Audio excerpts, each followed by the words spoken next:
오늘 설교의 제목이 무엇인지 아십니까? 풍성한 축복을 받는 비결입니다. 이 제목의 말씀에 핵심이 있습니다.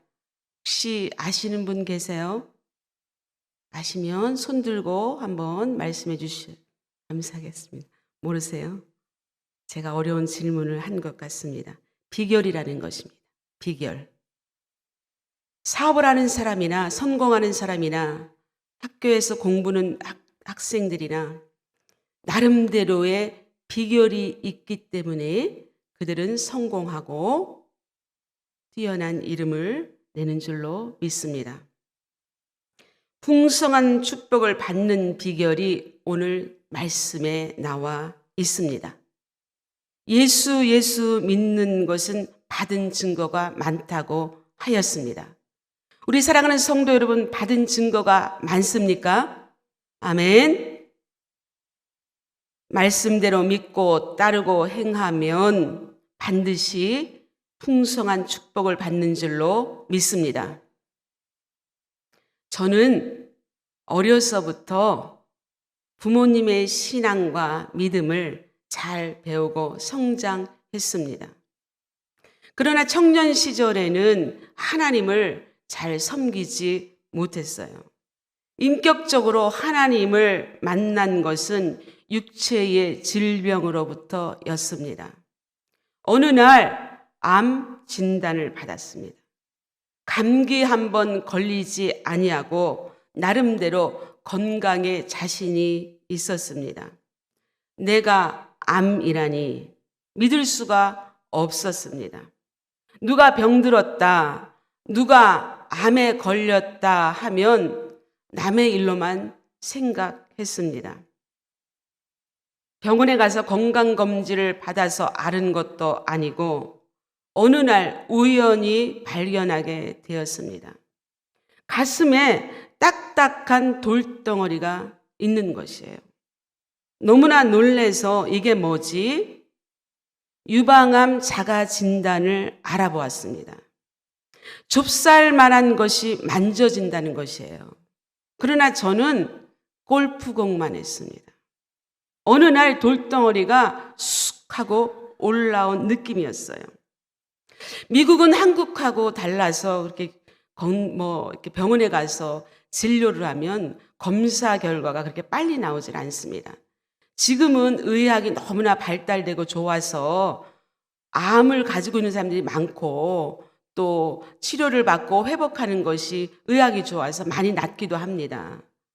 그러나 한 20년 전만 해도 그렇게 쉽지 않았습니다. 그래서 기다리기가 너무나 힘들어서 보건소를 찾아갔어요. 근데 보건소에 감리교 사모님이 간호원으로 일하고 있었습니다. 근데 이 사모님은 너무나 많은 사람을 진료하기 때문에 만져보면 알아요. 만져보면 어느 정도라는 것을 알고 아주 전문인이 다 되었던 거지요. 그러니까 저에게 어떻게 이 정도가 될 때까지 있었습니까? 아프지 않았나요? 그렇게 말씀하시는 거예요. 그 말을 듣는 순간 눈물이 그냥 쏟아지는 거예요. 뜨거운 눈물이. 여러분, 아무런 느낌도 감정도 없는데 흐르는 눈물을 아십니까? 충격을 받으면 혀가 굳어져서 말이 나오지를 않습니다. 목이 메이고 소리 없이 눈물이 수돗물 틀어놓은 것처럼 쏟아지는 것이었습니다. 무엇을 해야 될지, 어떻게 해야 될지 아무런 생각이 나지 않는 것이었습니다. 앞이 캄캄하다는 것을 그때 경험하고 느꼈습니다. 그러나 한 가지 생각나는 것이 있었습니다. 바로 예수님이었습니다. 어려서부터 신앙생활을 하고 교회 생활은 그저 보기만 해도 알 정도로 그렇게 부모님의 신앙을 배우면서 자랐는데 그 신앙의 제 마음속 깊은 곳에서부터 예수님이 살아나기 시작했습니다. 그리고 나의 죄의 결과이구나라는 것을 깨닫게 되었습니다. 사랑하는 성도 여러분, 우리 환경 가운데 일어난 모든 문제와 육체의 질병과 여러 가지 어려움은 우리의 죄로 인한다는 것을 알고 계십니까? 물론 하나님께서 하시고자 하는 일도 있습니다. 날 때부터 맹인된 사람은 하나님께서 하시고자 하는 일을 나타내고자 한다라고 말씀하고 있습니다. 그러나 중풍병자에게는 내 죄 사함을 받았느니라 라고 말씀하였습니다. 가늠한 여인에게는 다시는 죄를 짓지 말라라고 예수님께서 말씀하였습니다. 육신의 정욕과 안목의 정욕과 이생의 자랑으로 살아온 나, 어려서부터 신앙생활을 했다고 하지만 습관적이고 형식적인 모양만 예수를 믿는 사람으로 살아왔습니다. 겉으로는 거룩한 척, 내 안에는 추악하고 더럽고 미움과 시기와 분노가 가득 차 있었습니다. 하나님은 그러한 제 모습을 더 이상 보기를 원치 않으셨습니다. 사람은 속일 수 있어도 하나님은 속일 수 없는 것입니다. 그리고 집에 골방에 들어가 하염없이 울었습니다. 그리고 작은 소리로 주님을 불렀어요. 살려달라고 하지 않았습니다. 내 죄가 너무 크기 때문에 내가 나를 봐도 끔찍할 만큼 죄 덩어리로 살아왔기 때문에 주님 한마디를 불렀습니다. 어느 날 예수님이 찾아오셨어요. 예수님의 그 영광스러운 빛 가운데에 저의 지나간 죄의 모습이 한순간을 보게 하셨습니다. 짐승과 같은 모습이었어요. 그냥 한순간에 다 드러나는 것입니다. 제가 알지 못하다는 것, 죄를 짓고 불의하고 추악하고 더러운 그런 모습이었습니다. 그러한 저의 모습을 예수님이 바라보고 계셨습니다. 나의 고집과 자아가 얼마나 강한지 내 마음대로 살아온 그 모습이었습니다. 예수님의 그 바라보시는 모습에서 제가 가진 암은 아무것도 아니었어요.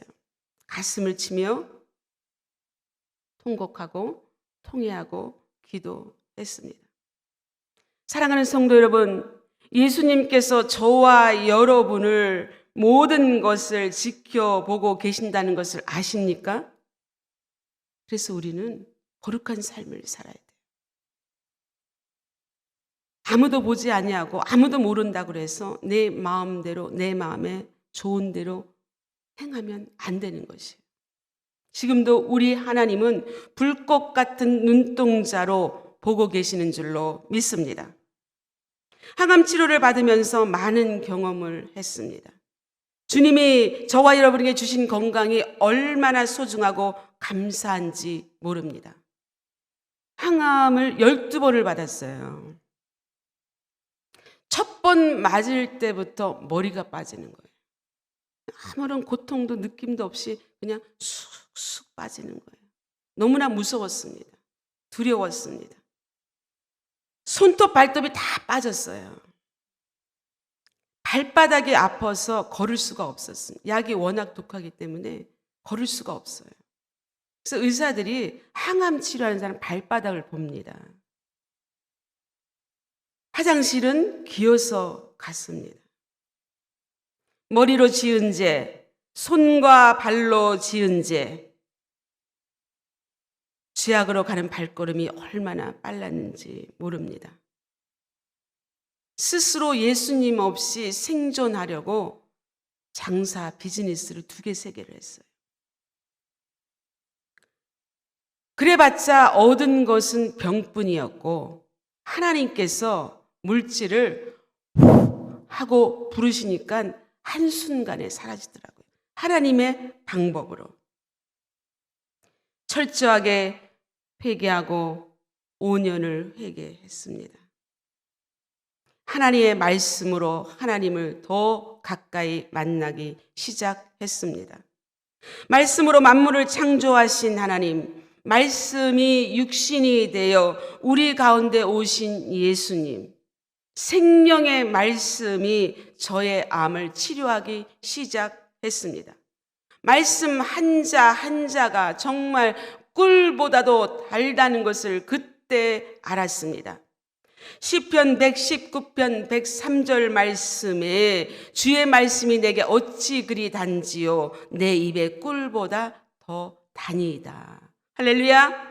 67절 말씀에는 고난 당하기 전에는 내가 그릇 행하였더니 이제는 주의 말씀을 지키나이다. 하나님의 말씀이 저를 치료하기 시작했습니다. 죄와 허물로 얼룩진 나같이 못난 인간을 주님께서 치료하셨습니다. 하나님의 말씀 한자 한자를 읽어 나갈 때마다 눈물을 뚝뚝뚝 흘리면서 울면서 성경을 읽었습니다. 하나님 말씀 한자 한자가 나에게 이렇게 크게 다가왔습니다. 그리고 주님은 생명수 강가로 저를 인도하셨습니다. 그 아름다움은, 그 황홀함은 가히 무어라 표현하기가 어렵습니다. 인간의 말과 표현은 한계가 있어요. 사도 바울도 셋째 하늘에 이끌려 갔을 때에 말로 표현할 수 없는, 사람이 가히 이르지 못할 말이로다, 이렇게 말씀하였습니다. 계시록 22장 1절에서 2절 말씀에 수정같이 맑은, 그가 수정같이 맑은 생명수의 강을 내게 보이니 하나님과 및 어린 양의 보좌로부터 나와서 길 가운데로 흐르더라. 강 좌우에 생명나무가 있어 12가지 열매를 맺되 달마다 그 열매를 맺고 그 나무 잎사귀들은 만국을 치료하기 위하여 있더라. 할렐루야. 예수님께서 부족한 저를 생명수 강가로 인도하시고 제가 이 말씀을 나중에 시간이 흘러서 보게 되었을 때 저는 놀라지 않을 수가 없었습니다. 이 말씀과 똑같이 생명수 강이 하나님의 그 보좌로부터 흘러내리는 거예요. 그 양쪽에는 너무나도 아름답고 형용할 수가 없어요. 그 깨끗함과 그 빛 자체입니다. 빛 자체. 이 세상에서 아무리 최고로 좋은 것으로 누리고 먹는다 하여도 예수님이 저와 여러분들을 위하여 예비하신 곳은 그 무엇과도 비교할 수가 없습니다. 아멘. 그래서 염려하고 걱정할 필요가 없습니다. 생명 되신 예수님만 있으면 됩니다. 믿으십니까? 예수님이 오늘 말씀에 생명의 떡이다 라고 하셨습니다. 35절 말씀에 예수께서 이르시되 나는 생명의 떡이니 내게 오는 자는 결코 줄이지 아니할 터이요 나를 믿는 자는 영원히 목마르지 아니하리라. 생명 되신 예수님이 있기만 계시면 부족함이 없다는 것입니다. 모든 것을 공급해 주시고 모든 것을 책임져 주신다라는 것입니다. 말씀이 우리를 새롭게 하시고 말씀이 기적을 만들고 풍성한 축복을 가져오는 줄로 믿습니다. 인간의 방법의 생존이 아닌 예수님으로 살면 주님이 모든 것을 책임져 주십니다. 그때부터 지금 여기까지 주님은 함께 하셨습니다. 생명을 살려주셨는데 이보다 더 귀한 것이 어디 있습니까? 아무 것이 없어도 예수님만 있으면 감사했습니다. 그리고 주님은 축복이 아닌 고난으로 인도하셨어요. 고난의 광야로 인도하셨습니다. 고난도 감사했습니다. 주님이 쓰시기 위하여 광야의 훈련이 필요했습니다. 복음성가에 이러한 가사가 있어요. 비바람이 앞길을 막아도 나는 가리 주의 길을 가리 나를 구원하신 주님이 십자가 지고 가신 길. 할렐루야. 아무도 가지 않는 곳, 열약한 곳, 단 한 영혼이 있어도 순종하고 갔을 때 그곳에 주님의 기적이 준비되어 있었습니다. 그때나 지금이나 주님은 저를 홀로 두지 아니하시고 함께 하시고 도우시고 인도하여 주셨습니다. 한 번은 제가 알칸사스라는 곳에서 사역할 때입니다.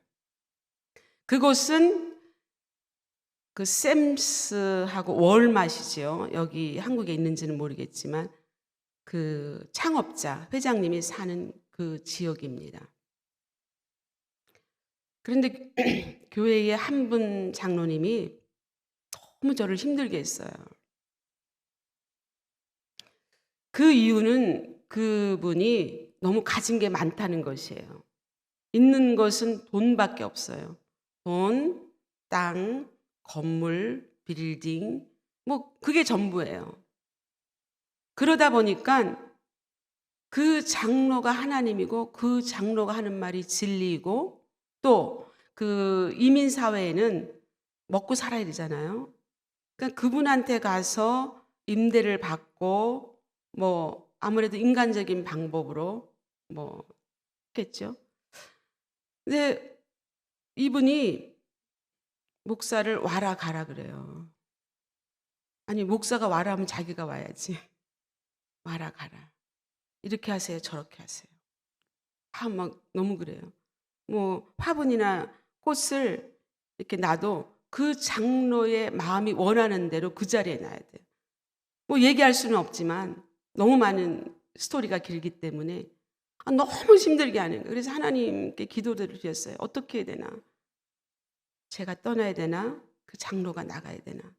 그 장로는 거기 유지이기 때문에 가지를 않죠.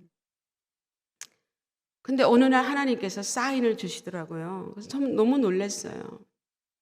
아, 이게 뭘지? 어떻게 해야 되지? 근데 그때부터 하나님께서 제 마음을 강팍하게 하시는 거예요.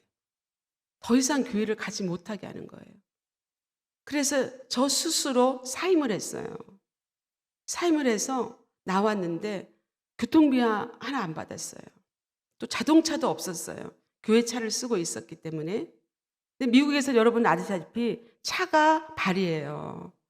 이렇게 큰 도시는 버스도 다니고 뭐 여러 가지로 이렇게 교통의 수단이 되는데 시골은 차가 없으면 버스도 없기 때문에 아무것도 할 수가 없어요. 너무나 힘들었습니다. 그래서 하나님만 바라봤어요. 왜냐? 지나간 시절 제가 그렇게 고통받고 아프고 하나님께서 물들도 다 걸어가시고 정말 펜이 하나 없어요. 펜이라는 것이 이론 하나 없었다는 거예요. 그때도 하나님께서 함께 하시고 저를 인도하셨는데 정말 그 많은 시간들을 어떻게 하나님께서 저를 인도하시고 먹이시고 입히셨는지 어떨 땐 정말 놀라워요. 그래서 그때를 기억하고 생각하면서 하나님께 모든 것을 맡기고 그저 기도하고 하나님이 하시는 일을 보게 되었습니다. 근데 어느 날 전화가 왔어요. 전화가 온 데가 여의도 순복음교회 북미 선교국이었어요. 그때 그 선교국의 장로님이 장영선 장로님이세요. 근데 하시는 말씀이 제 전화번호를 다 찾았겠죠. 하시는 말씀이 어느 분이 기도를 하는데 자꾸 선교사님을 도와달라는 성령님의 너무 그 마음을 막 너무 두드리는 거예요. 도저히 참을 수가 없다는 거예요. 그래서 이분이 이제 선교국을 찾아온 거예요. 그래서 저는 놀라지 않을 수가 없어요. 그쪽에서 지금 저의 형편을 아실까요? 모르실까요? 모르는 거예요. 여기는 미국이고 저기는 한국이에요. 그래서 제가 누구냐고 물었어요. 누구고 무엇하는 사람이고 뭐 여러 가지를 물어봤죠. 그랬더니 얘기해 줄 수가 없대요. 그분이 철저하게 비밀에 붙였기 때문에 말해 줄 수가 없다는 거예요. 한 가지 오직 여자분이라고 그러더라고요. 여자분. 그래서 제가 너무나 하나님의 그 놀라움, 우리가 알 수 없는 기가 막힌 그 놀라움과 기적, 감사하지 않아서 막 펑펑 울었어요. 펑펑 울었어요. 내 모든 처지와 관계 오직 하나님만이 아시는데, 그래서 아버지 하나님, 저는 아무것도 모릅니다. 이름도 몰라요. 성도 몰라요. 그죠? 여자분이라는 것밖에 아는 게 없어요. 그래서 그분이 선교국을 통해서 선교국에서 저에게 선교 후원을 했습니다. 제가 얼마나 궁금했겠어요. 한 해가 지나서 제일 먼저 찾아간 곳이 선교국이었어요. 그랬는데 그 선교국의 장로님 되시는 사모님이 저를 너무 반갑게 손을 잡고 저를 반기면서, 선교사님, 제가 이제 그분이 누군지 모르니까 너무 보고 싶어서 갔는데, 선교사님 정말 놀라운 기적이 있어요. 그러는 거야. 그분에게 아주 겹겸사가 났다는 거예요. 그분 표현이 그래요. 겹겸사가 났다는 거야. 그래서 저는 너무나 감사하고 기뻤죠. 왜? 기도하고 하나님 함께 해주세요. 하나님 정말 풍성한 축복으로 갚아주세요. 기도했기 때문에 정말 기쁜 소식을 듣고 싶었어요. 그래서 이제 그분이 얘기를 하는데, 그분의 그 사건과 기적으로 인해서 그 전체의 북미 선교의 회원들에게도 은혜가 되고, 그분들에게 믿음의 충전이 되고, 그때 난리가 난 거예요. 첫 번째 기적은 남편이 구원을 받았습니다. 할렐루야. 남편이 사업을 하기 때문에 아무래도 예배의 자리에 나오지 못하고 부인이 그걸 놓고 많이 기도를 한 거예요. 평신도인 남편이 교회에 가자고 해서 가는 것도 아니고 본인 스스로가 아침에 일찍 일어나서 씻고 새 옷으로 단장을 하고 장로 안수 집사보다 먼저 나와서 맨 앞자리에 와서 예배를 드린다는 거예요. 할렐루야. 두 번째 기적은 사업이 확장됐습니다. 그때 당시에 사업이 김포에 있었어요. 그런데 하나님께서 축복해 주셔서 사업장이 파주에 하나 더 오픈을 하게 됐다 그러더라고요. 세 번째 기적은 결혼 정년기에 있는 딸이 믿음의 좋은 배우자를 만나서 너무나 잘 살고 아들 낳고 너무나 잘 살고 있어요. 신앙생활 잘하고. 할렐루야. 마지막 네 번째는 이분이 암으로 고통받고 있었어요. 하나님께서 놀랍도록 깨끗하게 치료해 주셨다는 것입니다. 아멘. 우리 하나님께 영광의 박수를 올려드립니다. 나중에 알고 봤더니 이분이 권사님이시더라고요. 저에게 그래요. 선교사님, 저는 한 게 아무것도 없대요. 너무나도 겸손의 말씀을 하시더라고요. 저는 한 게 아무것도 없습니다. 작은 것을 주님 앞에 드린 것 뿐입니다. 그렇게 말씀하시더라고요. 오히려 제가 부끄럽더라고요. 자기를 드러내지 아니하고 그렇게 말 없이 선교사를 위하여 헌신하고 후원하고 한다는 건 대단한 믿음인 것 같습니다. 아멘. 드리고 나누면 풍성한 축복이 있습니다. 오늘 말씀에 한 어린아이의 도시락은 자기가 먹기에도 부족했어요. 그러나 불평하지 않았습니다. 아마도 어머니로부터 예수님이 어떤 분이시라는 것을 배운 것 같습니다. 일부분을 떼어서 자기가 먹으려고 떼어버린 것도 아니고 전부를 드렸습니다. 예수님께서 기적을 나타내시고 그것에 풍성한 축복을 나타내셨습니다. 사랑하는 성도 여러분, 여러분도 너무나도 잘 아는 석유의 왕이라고 불리는 세계적인 부자 록펠러를 아실 것입니다. 록펠러는 초등학교 4학년 중퇴가 전부입니다. 신문팔이를 했습니다. 공장 생활을 했습니다. 53세에 중풍에 걸려 5년을 넘기기 어렵다고 의사가 말했습니다. 그때부터 전 재산을 정리하여 나누고 선교와 구제 사업에 앞장서서 일했습니다.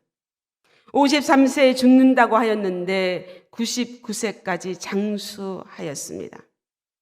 록펠러가 이렇게 세계적인 부자로 성공하고 위대한 신앙인으로 그 이름을 남긴 것은 어머니의 간절한 유언 10가지가 있습니다.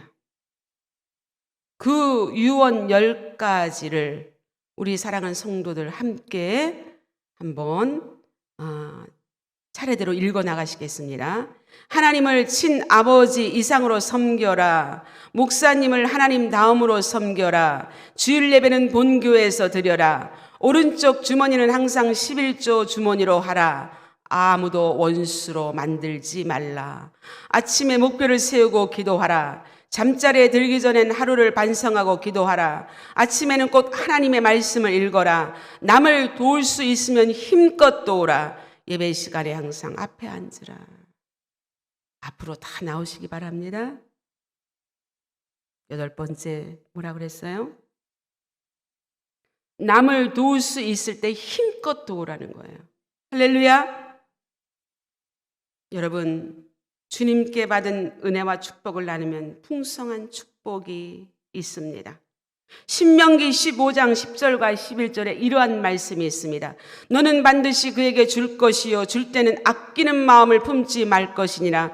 이로 말미암아 내 하나님 여호와께서 내가 하는 모든 일과 내 손이 닿는 모든 일에 내게 복을 주시리라. 땅에는 언제든지 가난한 자가 그치지 아니하겠으며 내가 내게 명령하여 이르노니 너는 반드시 내 땅에 있는 내 형제중 곤란한 자와 궁핍한 자에게 내 손을 펼지니라. 할렐루야. 아끼는 마음을 품지 말라고 했습니다. 그리고 내 손을 펼치라. 여러분, 손을 펴라는 거예요. 여러분, 손을 쥐고 있으면 손이 아플까요? 안 아플까요? 아파요. 여러분이 아무리 쥐어봤자 여러분 손 크기만큼밖에 쥘 수가 없어요. 할렐루야. 하나님이 기뻐하시고 착하고 선한 일을 많이 하시기를 축원드립니다. 그 다음에 비결은 감사할 때 풍성한 축복이 있습니다. 오늘 말씀에 예수님께서 축사하셨다라고 했어요. 영어 성경을 보니까 gave thanks 이렇게 표현하고 있습니다. 감사를 드렸다는 것입니다. 예수님은 언제나 먼저 하나님 아버지께 감사를 드리고 감사의 기도를 올려드렸습니다. 성숙한 믿음의 사람은 사납게나 감사하는 사람입니다. 여러분이 지금 호흡하고 있는 것만으로도 감사해야 됩니다. 숨을 쉬는 것, 살아있다는 증거입니다. 생명을 유지하는 것, 지금 이곳에 공기가 있다는 것이에요. 그 공기를 누가 주십니까? 하나님. 하나님께서 그 공기 안에 산소와 질소를 적절량으로 우리에게 호흡할 때 숨을 쉬는 것이에요. 공기를 돈을 내고 마셔야 한다면 그 가치와 액수는 측량할 수 없습니다. 그래서 항상 범사에 감사해야 합니다. 저는 주님이 3가지를 보여주셨어요. 천국에 갔다 오신 분들이 여러 가지 많은 아름다움을 보고 또 보지 못할 것도 보지만 저는 특별히 주님이 영의 세계에는 그냥 보면 알게 돼요. 아, 이것은 무엇이다, 저것은 무엇이다 하실 때도 있지만 영의 세계는 보면 알아요. 인색한 사람이 죽으면 가는 곳을 보여주셨습니다. 왜 저에게 그 모습을 보여주셨는지 저는 이해할 수가 없었어요. 왜냐? 저는 원래 성격이 베풀고 사는 성격이에요. 제가 있을 때나 없을 때나 그냥 지나치는 법이 없습니다. 제가 할 수 있는 최선, 최고, 최상을 베풀고 사는 성격입니다. 정말 여러분, 제가 미국에서 오래 살았지만 때로는 한국에 이렇게 나오면 설교할 때 같은 한국말이라도 어떻게 표현을 해야 될까 이렇게 많이 고민을 하고 이렇게 생각을 막 해요. 이 말씀 어떻게 표현해야 성도님들이 많이 이해를 하지? 외국에서는 그냥 편안한 우리말로 해도 이렇게 다 이렇게 알아듣습니다. 그러니까 고급 용어라고 해야 되나? 그것을 잘 이해를 못 하세요. 미국에 오신 지 오래되셔가지고. 그 모습은 제가 할 수 있는 표현으로는, 여러분 넝마 아십니까? 넝마? 아마 연세되신 분은 그 뜻이 무엇인지 알 거예요. 넝마. 차마 비참해서 볼 수가 없어요. 남루하고 딱 여러분 몸 사이즈, 그만한 곳에 추악하고 냄새나고 그러한 남루하고 넝마 같은 모습이에요. 아주 볼 수가 없어요. 그곳에 인색한 사람이 들어가는 것을 보게 하셨습니다. 저는 순복음 북미 총회 여자 목사로 이민 사역을 하는데, 우리 그 중남부 지방에서는 여자 목사로 제가 가장 어렵고 참 도움을 많이 받아야 하고 취약한 그런 지역에서 사역을 합니다. 지난 팬데믹으로 어려웠을 때 여의도 순복음교회에서 그 후원을 주셨는데, 그 후원으로서 제가 1순위에 올라서 후원을 받았습니다. 여의도 교회와 이영훈 목사님께 감사를 드립니다. 그런데 도움받으려고 하지 않습니다. 왜냐? 하나님이 누구세요? 여러분과 저의 아버지가 되십니다. 할렐루야? 걱정하지 않아요. 사실 저는 암으로 고생한 것 외에도 위경련으로 많이 고통을 받았어요. 위경련이 얼마나 고통스러운지 밤이 무서웠습니다. 밤이면 위경련이 오는 거예요. 암 항암 치료보다도 위경련이 더 무서웠어요. 화장실에 변기통을 붙잡고 씨름을 하고 그랬습니다. 관절로 한쪽 다리가, 무릎이 풍선처럼 부어올랐어요. 여러분 아실 거예요. 관절로 고통받는 사람. 한쪽 다리를 끌고 다녔습니다. 여러분, 우리가 몸이 병들면 육체는 아무것도 아닙니다. 막대기에 불과합니다. 의료보험도 없었습니다. 그저 기도하는 것 외에는 다른 방법이 없었습니다. 주님이 다 치료하시고 고쳐주셨습니다. 여러분이 저를 볼 때 고생한 사람처럼 보입니까? 병으로 아팠던 사람처럼 보입니까? 하나님이 그렇게 하지 않으신다는 거예요. 예수 믿는 것은 다른 증거 많도다. 아멘.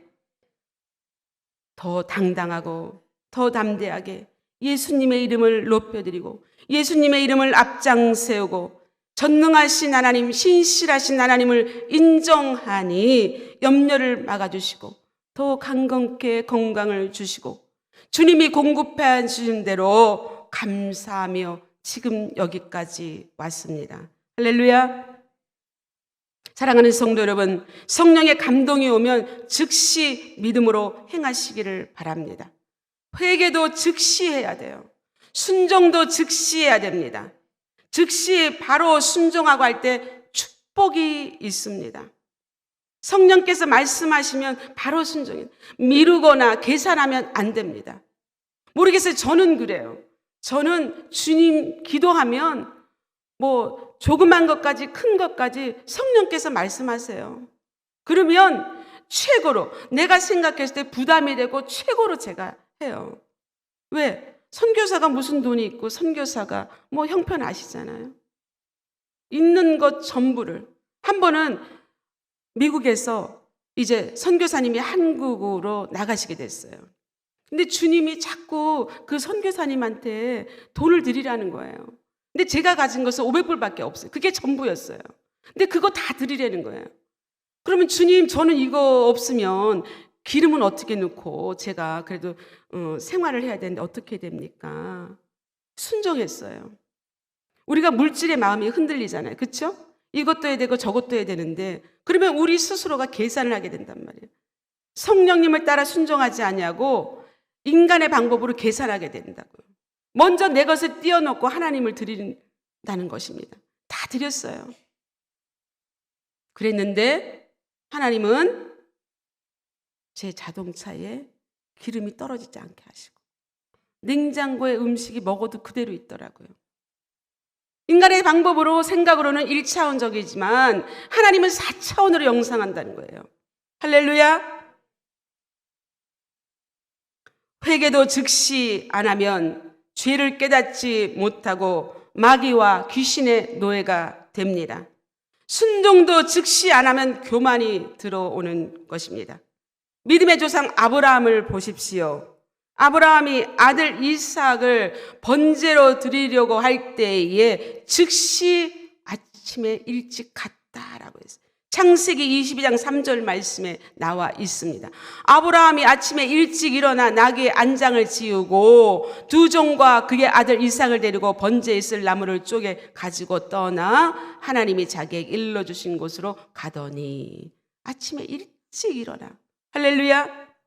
달란트 비유를 보십시오. 5달란트, 2달란트 받은 종을 보십시오. 바로 가서 그랬습니다. 마태복음 25장 16절 말씀에 바로 가서 그랬습니다. 2달란트 받은 자도 그와 같이라고 말씀하고 있어요. 할렐루야. 말씀을 정리합니다. 우리 인간의 방법과 생각이 아닌 생존이 아닌 생명으로 사시기를 축원드립니다. 그리할 때 축복이 있습니다. 왜 미국이 세계의 최대 잘 사는 나라, 부강한 나라인 줄 아십니까? 그것은 청교도들의 신앙으로 죽으면 죽으리라 생명 걸고 하나님 말씀 가지고 말씀으로 세워진 뿌리가 내린 나라가 미국입니다. 아멘. 제가 있는 곳은 엘파소, 텍사스예요. 근데 여러분이 방송에서 가끔 보셨을 수도 있을 거예요. 그 멕시코 장벽을 보셨죠? 장벽. 못 보셨나요? 엘파소가 여기면 멕시코 장벽은 바로 여기 있어요. 그러니까 거기를 매일같이 운전하고 지나가요. 그러면 다 보여요. 강 건너. 다 보여. 너무나도 비참해요. 그것을 볼 때마다 무엇을 생각하냐면 우리나라 70년대 기억하시나요? 우리나라 70년대 그 모습이에요. 아직도 양철 지붕이 있는 곳이 멕시코. 양철 지붕 아시죠? 젊은 분들은 몰라도 어른들은 아세요. 아직도 비포장이고. 그런데 느끼는 게 있습니다. 한쪽은 부강한 나라요, 잘 사는 나라요, 먹는 것이 남아돌아서 늘 쓰레기 버리는 게 너무나 많아요. 그러나 한쪽은 가난과 굶주림과 질병으로 먹고 살기 위해서 그 무서운 그 장벽을 넘고 강을 리오그란데 강을 건너서 이렇게 오잖아요. 정말 위험한 곳이에요. 잡히면 다시 돌아가야 되고 총에 맞아 죽을 수도 있고 또 어린아이를 집어 던지고 너만 가서라도 잘 살아라. 그런 모습입니다. 근데 거기에 중요한 게 있습니다. 미국은 청교도들이 예수님의 그 말씀 하나 가지고 죽으면 죽으리라 건너와서 하나님께 온전한 예배를 드리고 말씀으로 살 때 부강한 나라가 되는 거예요. 할렐루야. 그러나 멕시코는 황금을 찾으러 간 사람들이 황금을 찾았나요? 아니에요. 예수님 없이 그들이 그 땅을 갔지만 굶주림과 가난과 저주와 질병으로 살아갈 수밖에 없는 것입니다. 아시아의 여러 나라를 보십시오. 필리핀, 베트남, 캄보디아 여러 나라를 보십시오. 가난합니다. 왜 가난합니까? 예수님이 없기 때문에. 생명 되신 예수님을 믿고 따르고 해야 되는데 그게 없기 때문에. 하나님께서 그 땅에 축복해 주셔서 그 땅은 비가 오지 아니하도 바나나가 주렁주렁 나고 1년에 3번 벼농사를 합니다. 그런데 예수님 앞에 감사하지 않냐고 예수님을 믿지 않습니다. 가난이 운명으로 생각하고 목탁을 두드리며 사는 곳이 그곳입니다. 아무리 인간적인 방법으로 힘쓰고 애써봐도 예수님 없는 생존은 가난과 저주와 질병 가운데 살 수밖에 없는 것입니다. 할렐루야. 여러분 예수 잘 믿기시기를 축원드립니다. 잘 믿어야 돼요. 신앙생활 잘해야 됩니다. 모든 인간에게는 믿는 사람이나 안 믿는 사람이나 똑같이 주어진 것이 3가지가 있어요. 그 한 가지는 시간입니다. 모든 사람에게 똑같이 24시간이 주어졌어요. 그 다음은 늙는다는 것이에요. 안 늙는 사람이 있습니까? 다 우리는 늙습니다. 마지막 3번째는 죽음입니다. 죽음을 피할 수 있는 사람은 아무도 없어요. 히브리서 9장 27절 말씀에 한 번 죽는 것은 사람에게 정해진 것이요 그 후에는 심판이 있으리니. 주님이 마지막으로 저에게 보여주신 것은 많은 사람들이 예수님의 심판을 기다리는 것이에요. 그 두려움과 공포는 볼 수가 없어요. 저는 지금도 그 장면을 떠올리면 눈물이 납니다. 제가 울었어요. 울고 고개를 돌렸습니다.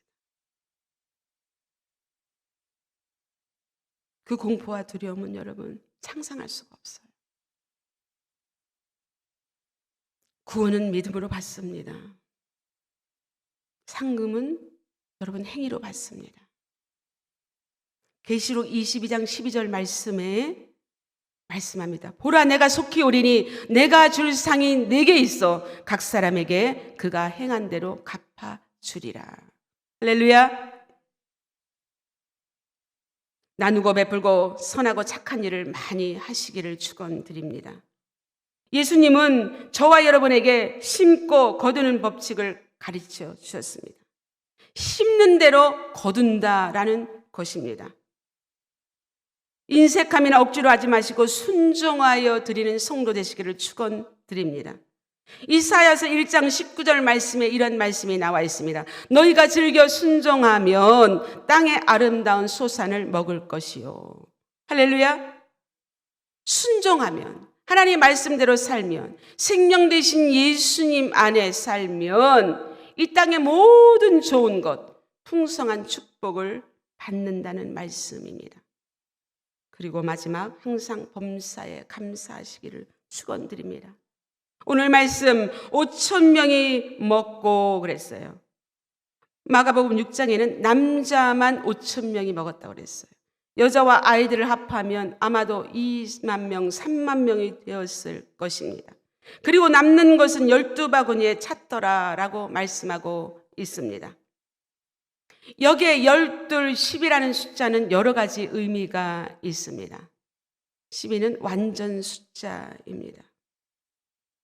이스라엘의 12지파, 예수님의 12제자, 새 예루살렘의 12문, 1년은 12달. 1년 12달 여러분이 자나 깨나 항상 감사하면 풍성한 축복을 받고도 여러분이 구하지 않은 것까지 하나님께서 갚아주시고 축복해 주신다는 것입니다. 할렐루야. 12바구니가 남는 그 비결이 있는 것이에요. 영혼이 잘되고 범사가 잘되고 강건한 축복으로 사시는 우리 사랑하는 성도 되시기를 축원드립니다. 이러한 축복이 여러분과 여러분 가정과 여러분과 후손과 섬기시는 교회에 충만하시기를 예수님의 이름으로 축원드립니다. 아멘.